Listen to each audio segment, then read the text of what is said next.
If you watch poker podcasts or read current poker literature, you'll surely come across the letters GTO.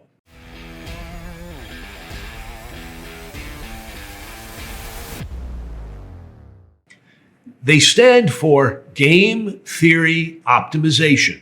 GTO is used by the best poker players to help them gain an edge on their similarly high-skilled opponents. But what is GTO exactly, and how might it help your game?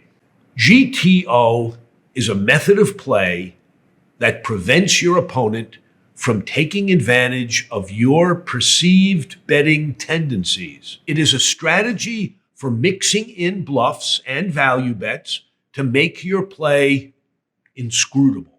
The theory is that if your opponent can't figure out when you are bluffing and when you are value betting, they won't be able to exploit your play. In theory, this means that when playing against the most skilled opponents, if you employ GTO betting strategies, the worst that you will do is break even. To best understand how this works, let's look at a simple example of GTO from outside the poker world. To do that, we're going to imagine a much simpler game than poker called Pick'em. Take a coin, put your hands behind your back, put the coin in one of your hands, hold your hands out in front of you, and have your opponent pick a hand, trying to pick the hand with the coin in it. You open the hand he picks to reveal a coin or an empty hand. If he picks the hand with the coin, he wins. If he picks the hand without the coin, you win. Admittedly, it's a very simple game. Two choices, one right, one wrong. Let's say you put the coin into your right hand. What are the odds he'll guess correctly? Did you get 50-50? Good. That's right. Not knowing anything, over time, your opponent will guess correctly half the time. The first time you put it into your left hand, he guessed left. Good for him. He got lucky. But now you go again.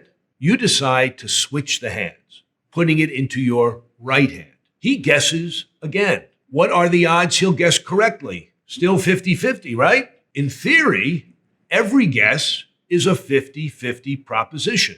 It's either left or right. So half the time he'll be right and half the time he'll be wrong. He guesses correct this time and wins again. You run the game 100 times. You try different strategies for fooling him, keeping it in one hand many times in a row, switching every time, switching every third time, but nothing seems to work for long. Out of 100 times, he guesses correctly 82 times. Could that just be luck? Now imagine that you reverse roles. You are the picker, and he is placing the coin in his hand. You run the game 100 times again. You only guess correctly 23 times.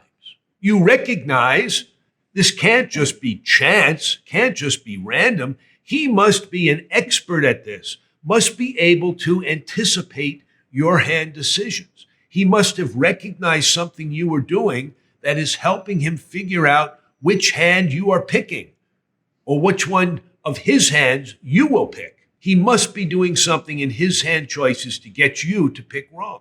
What can you do to neutralize his advantage in figuring you out? The answer is that you can completely randomize your hand selection and the hand of his you pick. If you turn your pick into a completely random one, then no matter how insightful your sagacious pick'em opponent is, he won't be able to figure out what hand you're picking. How do you randomize your hand selection in pick'em? Maybe you can flip a coin before each pick, or look at your watch or your phone and connect your pick to whether the second of the clock is odd or even. Connect your pick to some random event like that, and the best he'll be able to do over the long haul is guess correctly 50% of the time, as no pattern can emerge other than a random one. In the language of poker today, he won't be able to exploit you by figuring out your pick. This is game theory optimization as applied to the simple game of pick'em. But how do we apply this to poker?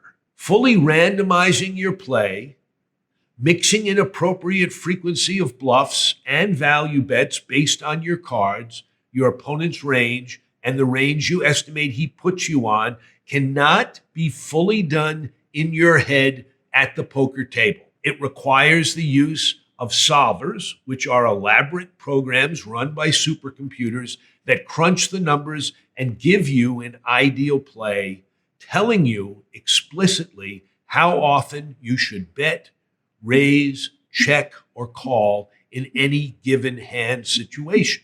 Now, it is forbidden to use a solver while playing at the table. So experts consult these solvers when not playing, looking at what these solvers recommend you do, so that when you are playing, they will be better able to intuit the correct play. GTO makes sense when you are playing against top flight players who tend to play a well-balanced range of hands and who will notice your range and take appropriate countermeasures to take advantage of your betting tendencies. This is what is done when somebody plays GTO perfect poker. They mix in enough bluffs with the right frequency to make it impossible for their opponent to exploit them, assuring that the player will fare no worse than breaking even against even the most perceptive of opponents. If your opponents are not great, if they are the typical, somewhat clueless opponents that you typically face in a small micro-stakes game online or in the 1-2, 1-3, and 2-5 game in poker rooms today, then you almost surely want to have a strategy that fares better than break even. You want to have not a GTO strategy against them, but a fully exploitive one.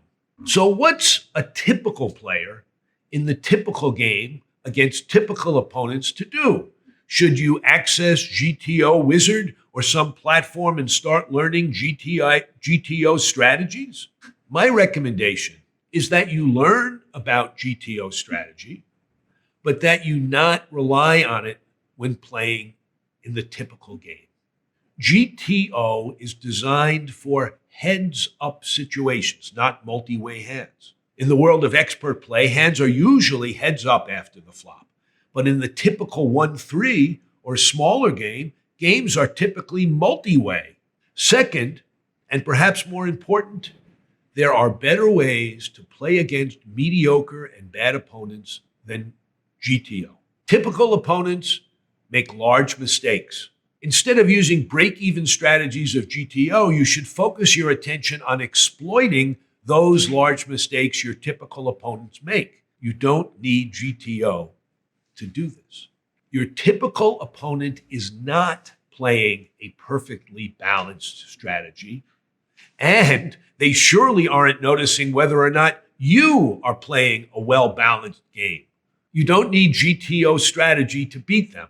In fact, playing a GTO strategy is not ideal. Instead, you need a solid and basic strategy that takes advantage of your opponent's many errors and proclivities at the table. If they are too loose, you will push your medium strength hands against them. If they are too tight, you will bluff them into penury. If they are too passive, you will take those cheap or free long shot draws. This site, Chippy.com Poker Academy, has many articles to help you with those exploitive strategies. In short, you will tailor your play not to the perfect balance of GTO that you'd use to break even against experts, but to those poor players' obvious and exploitable errors